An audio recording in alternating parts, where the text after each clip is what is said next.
National Housing Conference provides the best convening space I know, where those of us across the spectrum who care desperately about housing, but in different ways, can come together, find our common ground, and work to advance our shared mission. I think when we talk about affordable housing, there's always a full circle.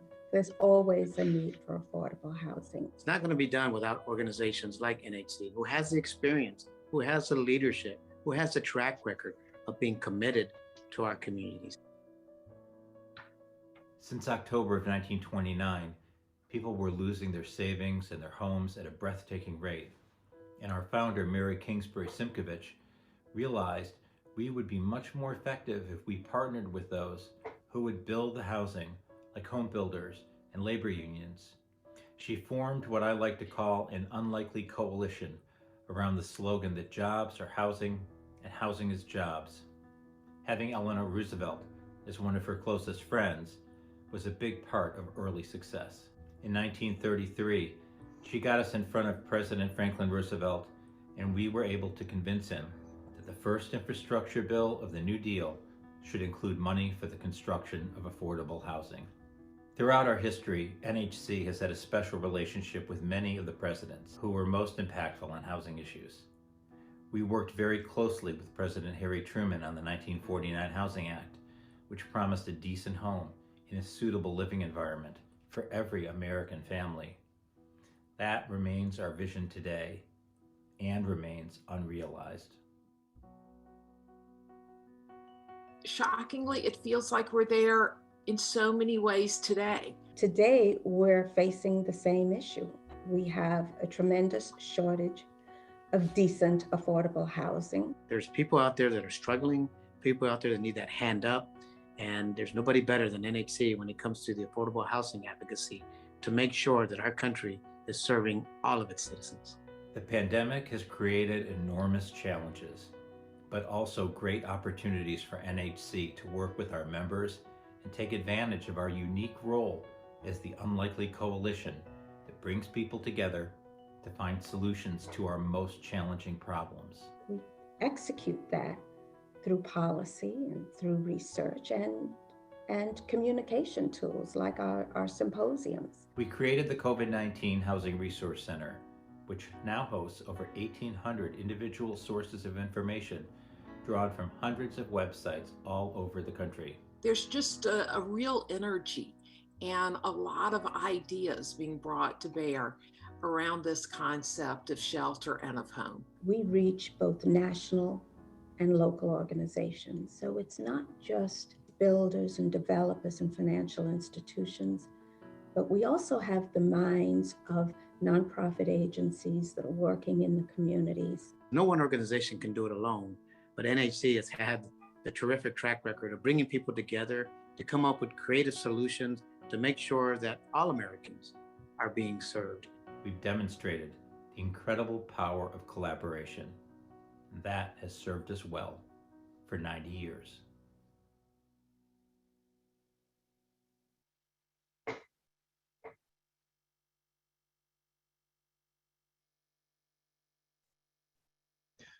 Welcome, everyone, to the National Housing Conference's annual Policy Symposium.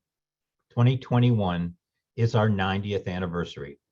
Founded in 1931, by Mary Simkovich, NHC was created to be the unlikely coalition of social workers, home builders, labor unions, and other advocates. We are the oldest and broadest housing coalition in America. In 1934, Eleanor Roosevelt keynoted our first Washington Policy Conference at the Willard Hotel. Then we were fighting for the production of public housing units so millions of Americans could have quality, affordable housing with indoor plumbing and electricity. Today, our focus is on technology in housing, including access to broadband, as essential to modern life today as the public utilities we take for granted were then. As we have learned in the past 2 years, the connection between our homes and the world is more important than we could have imagined. and the digital divide between rich and poor impacts the most Welcome, everyone. basic, whoops. To our And the digital divide between rich and poor impacts the most basic elements of our lives. Our ability to buy food and medicine, to work, and to be educated. Technology is also a critical component of modern home building, managing the building supply chain, as well as credit and lending decisions. Today's convening will explore 3 topics in depth: innovations in production, artificial intelligence and the future of housing equity, and expanding broadband access. We're very grateful to have a group of industry experts in each of these fields ready to share their knowledge and the best practices for moving the industry forward by leveraging technology to resolve various housing challenges. And we're especially grateful for the generous support of our sponsors, JP Morgan Chase, Bank of America, and Rocket Mortgage. The United States is facing a housing affordability and production crisis like never before. Finding technological solutions to problems in housing production, credit access, and servicing are vital for us to meet the growing needs of the housing market. We're also facing the largest racial homeownership gap since before passage of the 1968 Fair Housing Act, when housing discrimination was still legal. Technology gives us the opportunity to examine systemic barriers built into outdated models and work to correct them. COVID-19 has demonstrated that broadband is a utility that must be accessible for all households in all neighborhoods. It has forced us to confront the realities of the digital divide in order to keep children in school and employees capable of working from home, no matter where they live. How can we make sure that housing is less expensive? How can we increase housing production? How can we better qualify mortgage borrowers? How can we make lending more equitable? These are questions that technology can help us answer. This conference will explore these questions and more as we consider the future of the housing industry in an ever-changing technological landscape. But first, let's take a look at how rising home prices are impacting workers' ability to live in communities across the country, especially those where they are needed the most. Congress is on the verge of passing a historic infrastructure bill, over $1 trillion for the modernization of our physical and technological infrastructure. But who is going to build and repair this infrastructure? And where are they going to live? Today, we're releasing our first quarterly update of NHC's Paycheck to Paycheck database. This report is focused on infrastructure workers and where they can afford to live. For this update, we calculated housing costs for workers in 15 occupations that will see increased demand with passage of the Infrastructure Investment and Jobs Act. This bipartisan bill will create jobs, especially for people who have trouble finding work due to a lack of college degree or weak job markets in their region. Can the people working at these new jobs live where they work? Analysis of the data is not encouraging. We found that workers up and down the income spectrum struggle to afford housing in most metro areas. This despite seeing increased employment and pay. We found that homeownership is unattainable in a majority of metropolitan areas for all but one of the occupations we analyzed. Housing is often least attainable in metro areas where infrastructure workers are most in demand. And a federal down payment assistance program that provides $20,000 to first-generation home buyers would significantly expand homeownership opportunities for these workers by approximately 7%, increasing the share of metro areas where homeownership is affordable. So let's take a look at 3 cities and let the numbers tell their own story.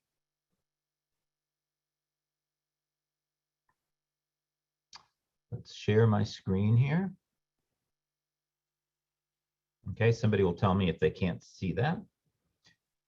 So you can access the Paycheck to Paycheck database on our website at nhc.org. And you can go to Paycheck to Paycheck by just scrolling down and clicking here. And what we're going to do is we're going to take a look at 3 cities, and we'll start with the Chicago area. You can see there's a whole list of hundreds of metropolitan statistical areas. So we'll find Chicago, Naperville, Elgin, MSA, and we're going to now pick some occupancies. So let's look at pipe layers.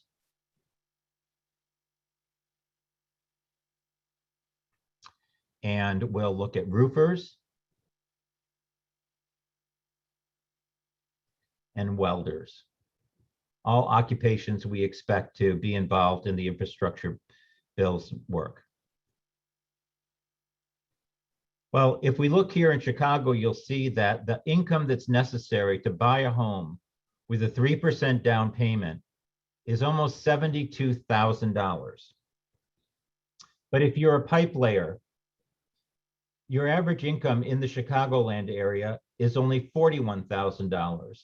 If you're a welder, it's just shy of $43,000.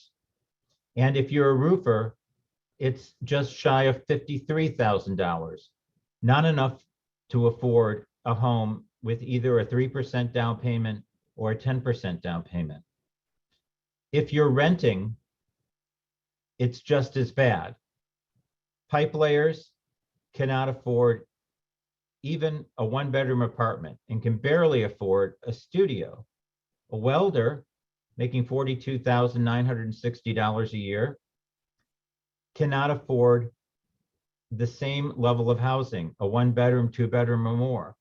And roofers at $52,860 is actually unable to afford a 1-bedroom, a 2-bedroom or 3-bedroom or 4-bedroom apartment. Even if they could make it into a 2-bedroom, if you have a family, if you're supporting a family, that's just not going to work if you have a couple of kids. So let's take another look. Let's go further south into Nashville. Nashville has seen a lot of job growth, but it's historically been a very affordable market. Not anymore. So as we go down to Nashville, we update our chart, you'll see that housing prices have escalated in Nashville to the point where none of these occupations would be able to afford a home. And frankly, even if there was a second income, they probably couldn't be able to afford it. And we also can see that none of these occupations, in terms of pipe layers and roofers, are able to afford any of the apartment buildings in the Nashville MSA. And only the welders are able to afford a 1-bedroom apartment. This is just unacceptable. And it's also pretty unprecedented. And then finally, if we look at the Miami-Dade MSA, we're going to see much the same thing.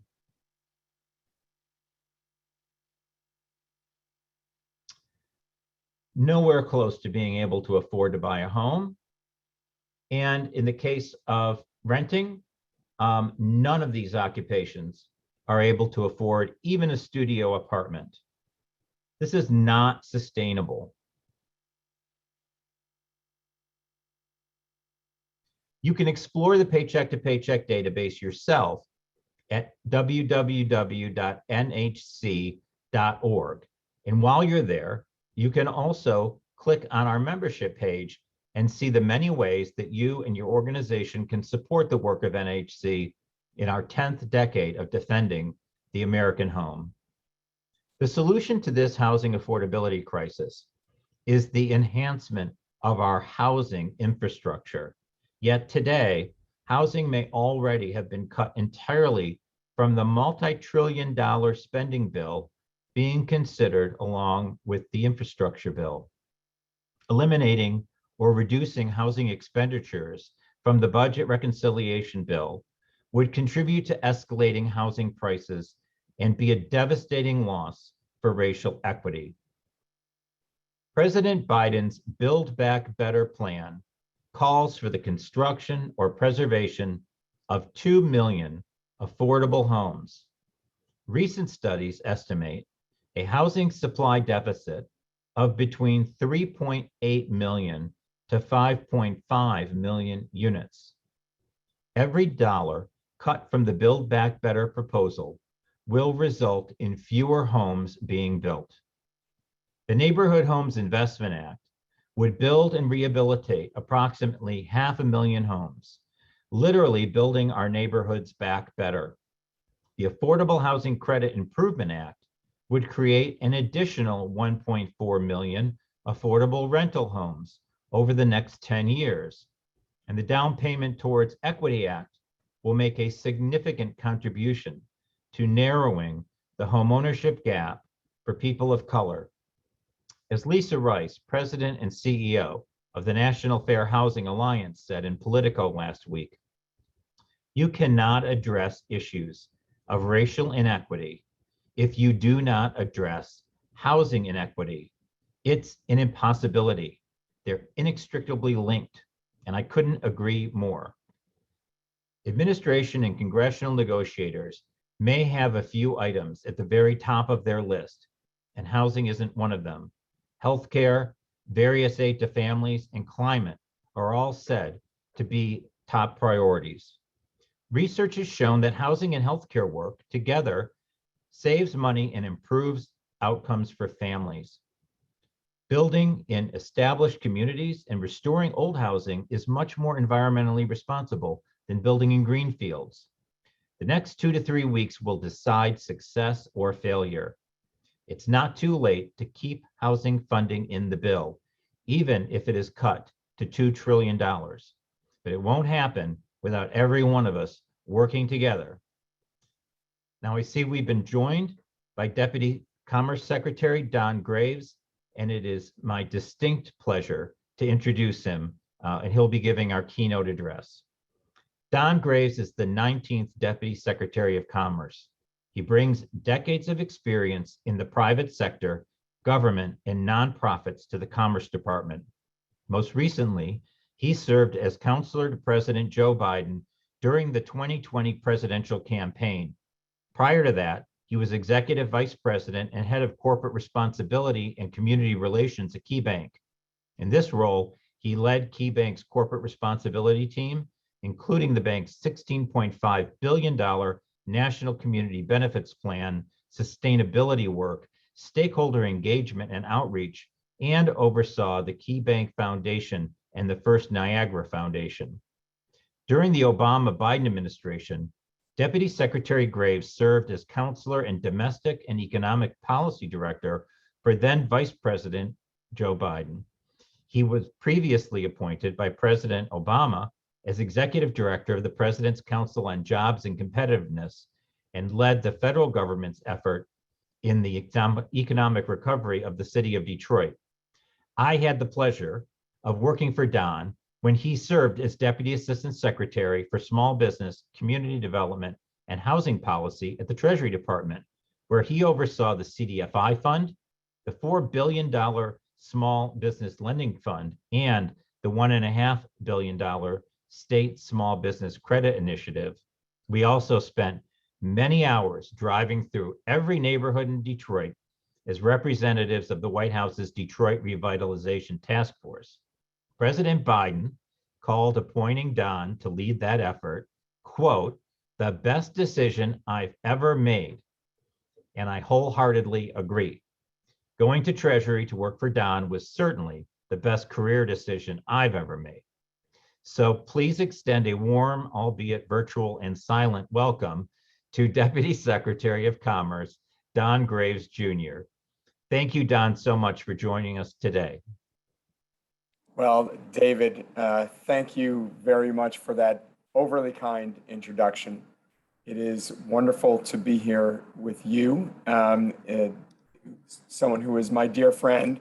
And I think everyone who's a part of this conversation knows one of the foremost thought leaders on all things housing, affordable housing, community and economic development related.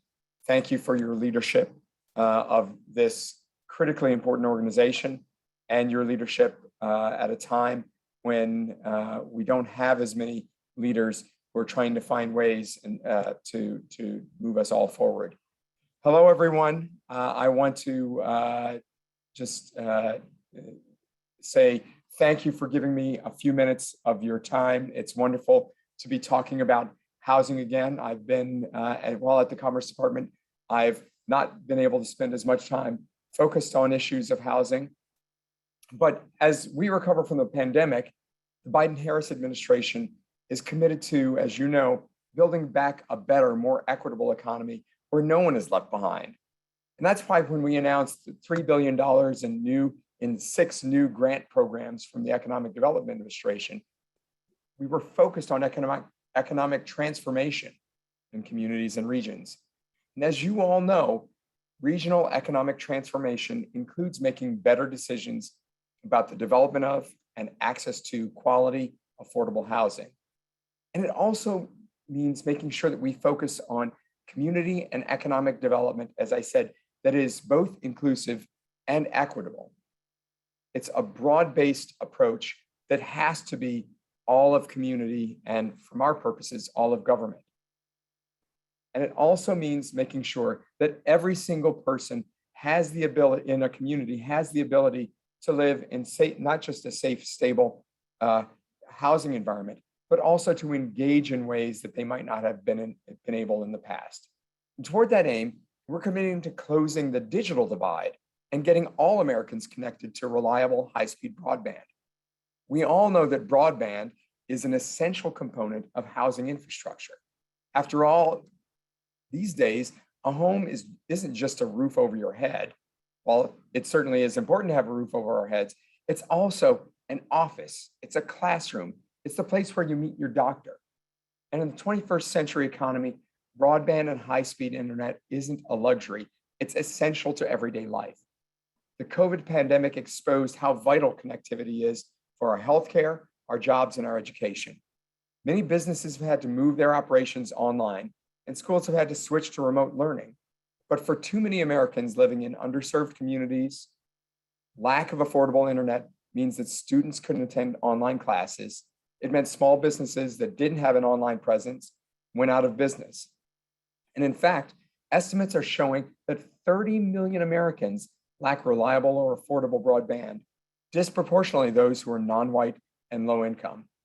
That's why President Biden's bipartisan infrastructure deal makes historic investments of more than $65 billion for broadband deployment grants to help states connect unserved and underserved communities. Commerce is essential to all of that. Through our National Telecommunications and Information Administration, or NTIA, it's a mouthful, I know, we're managing 3 broadband funding programs. Right now, combined, these programs invest about $1.5 billion to get high-speed, affordable internet to communities across the country that need it most. The application period recently closed for 2 of those programs, and I appreciate all of those who've already participated and put in applications. One of those was focused on infrastructure build-outs, and the other was focused on expanding broadband to tribal lands.